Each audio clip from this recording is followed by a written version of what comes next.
So when the rearmost axle is compressed like this,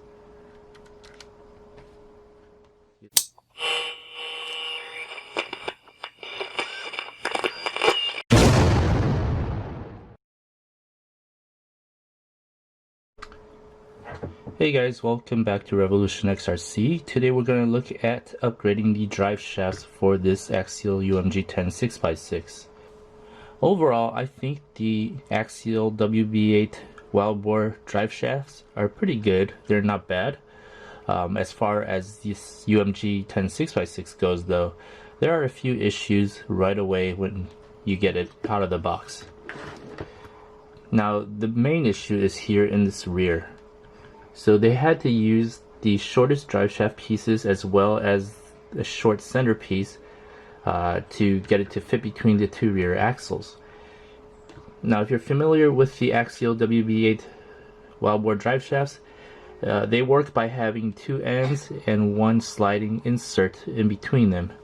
In the particular case of the rearmost driveshaft between the two rear axles, the UMG10 6x6 has a bit of an issue with binding out of the box. So you can see here, if I move the two axles, there is a point where that drive shaft is fully compressed right here, and that's where you get that binding action between the two axles.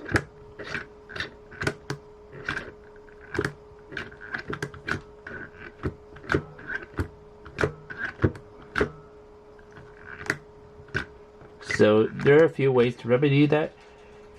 One way is to go from a 3-piece drive shaft to a 2-piece drive shaft, where one of the drive shafts does not use this piece right here, but rather it has the whole complete piece from one end to the insert, and the other one just has the capturing side of it. Now you might be asking, why can't we just cut away a little bit of this capture piece right here to prevent this binding? Well, this rear drive shaft also happens to have the problem of dropping out that insert when the rearmost axle is compressed. So when the rearmost axle is compressed like this, you see how easily this comes out. And I've heard reports of people having this happen, especially when that rear axle is compressed like that. So we'll be taking care of that as well. I mean, you can see it's such an issue that you could easily put it back by just compressing the rear axle. Never mind whether or not the drive shafts are in phase right now, because I'm just doing this for demo purposes. Right there, right back in. So there is an issue of that insert falling right out because it's not long enough. So the other way, besides changing it from a 3-piece drive shaft to a 2-piece drive shaft, is to extend the wheelbase of the rear a little bit more so that the two axles are further apart. That will allow you to use a longer insert in the middle. But first things first, I think I'm just going to go with a 2-piece drive shaft. I think that's the easiest way to remedy it. Alright, so the drive shafts that I picked up to replace the stock UMG10 6x6 wild bore drive shafts are these Team Raffi drive shafts. I have them in 3 lengths. This one is 122 to 151 millimeter. This one right here is 110 to 138 millimeters. And this one right here is 85 to 114 millimeters. Now, I did not notice this when I picked these up, but they do have one slight issue, and I'll go over that in just a second. So this is what the shaft looks like. It's like a hex insert. These are CVD style drive shafts, so they're pretty good for not binding up in an angle or extreme angle. One issue that I did find after the fact when I bought these is that they use O-rings for securing these pins inside, and that is something that I do not like. They come with the O-rings off of the drive shaft. They actually come with the O-rings kind of separately, like this. And these are the O-rings that they come with. But basically, the drive shafts come shipped like this with the. Here, let me open this one.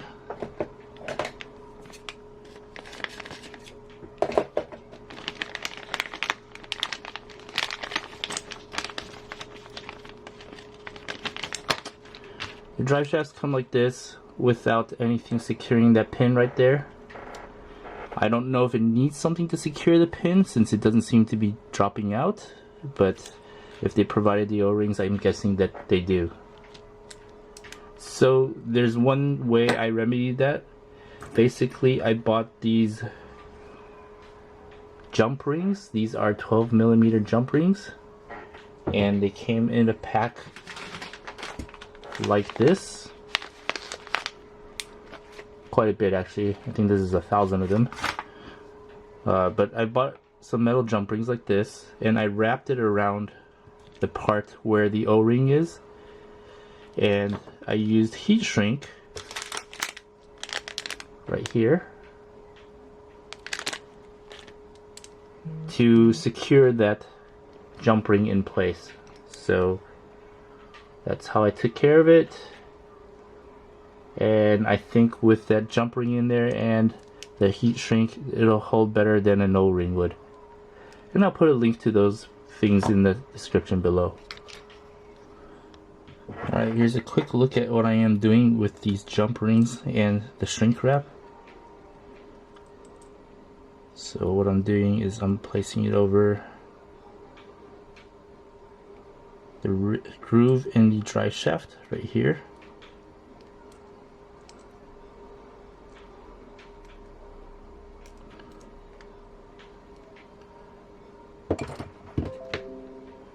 So making sure, press it in.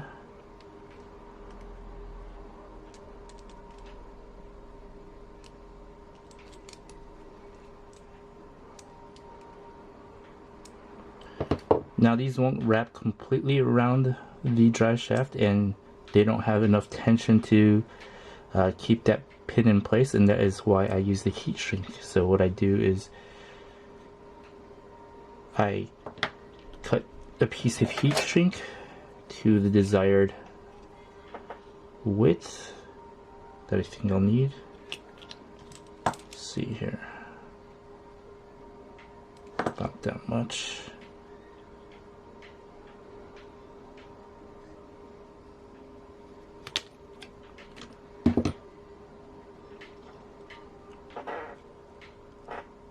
And then I will place this over make sure that the ring is covering the pins, and then I'll place this heat shrink over that to keep it from moving, and proceed to heat it up to make it shrink.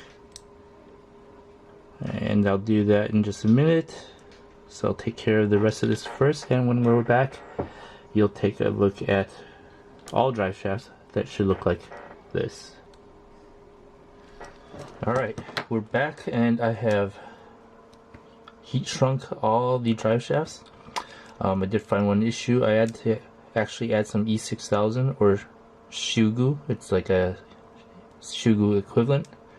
You basically use E6000, and you'll see that in the links in my description below. But I had to add that to the bottom of the shrink wrap to keep it from slipping downwards. So in hindsight, I probably should have gotten a different set of drive shafts, but I didn't notice that they were using O-rings, so this is a way to salvage that, and now they're good to go.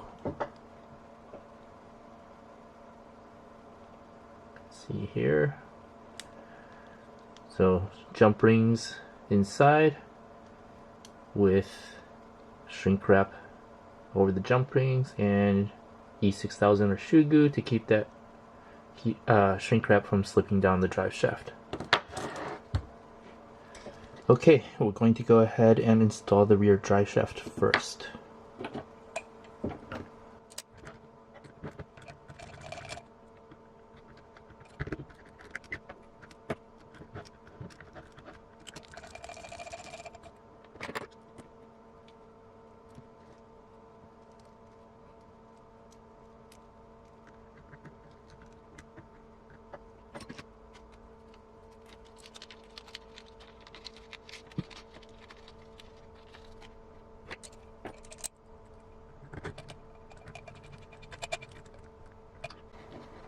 Now, I'm not putting thread lock on it, but you probably will want to, because I'm still going to be switching things around, but you'll want to use thread lock on this when you actually do leave them on.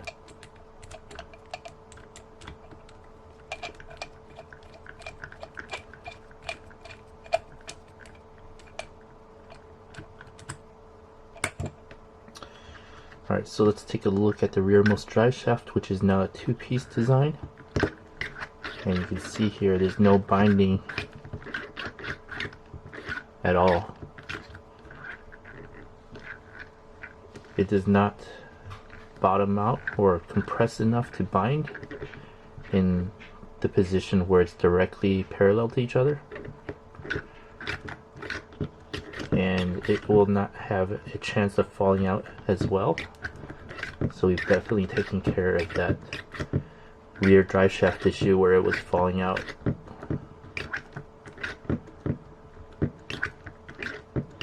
So that's definitely worked out great. Let's go move on to the middle.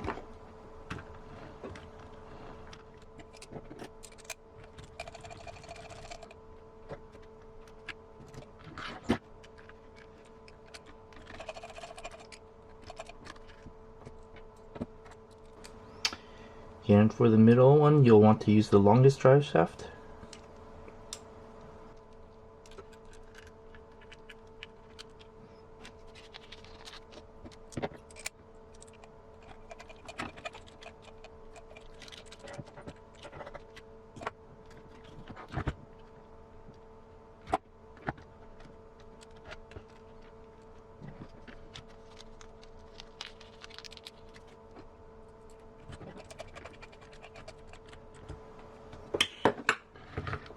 Alright, see, this one turns out working fine as well. Alright, I have run into a snag as far as these drive shafts are concerned with this motor or this transmission cover right here. You'll see here that the shrink wrap is rubbing against this transmission spur gear cover right here. So for the time being, I'm just going to remove it, and that should take care of the rubbing. I'm not sure I'm going to stick with this transmission, so we'll see what happens. I'm either going to run it like this, or I will run different drive shafts, in which case I'll get the Junfak drive shafts or find some other drive shafts, and we'll see how that goes. Otherwise, I mean, I do have plans for running a divorced transfer case, or a divorced rear axle, meaning two drive shafts going through a transfer case to both of the rear axles. So if I do that, I'll be using a different transmission anyway, and this might not be so much of an issue. But at the same time, I probably will have to find different drive shafts to use, because these may not work with that other transmission. But for now, we'll continue on. We'll leave the spur gear cover off of this transmission, and we'll go ahead and replace the front.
Okay, so we have the front drive shafts in now, and you know, they work as you would expect.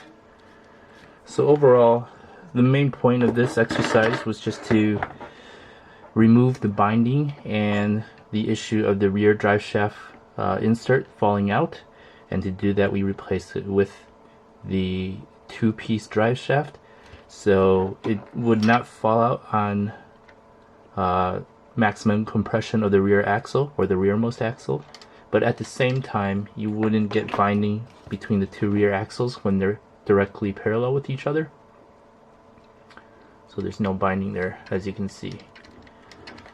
And the rest of the two, these two in particular, are just, you know, just for the sake of replacing them with metal drive shaft. I mean, the Wildboard WB8 drive shafts are just fine. I could have kept those two here and I would have avoided this issue, in particular with the spur gear cover.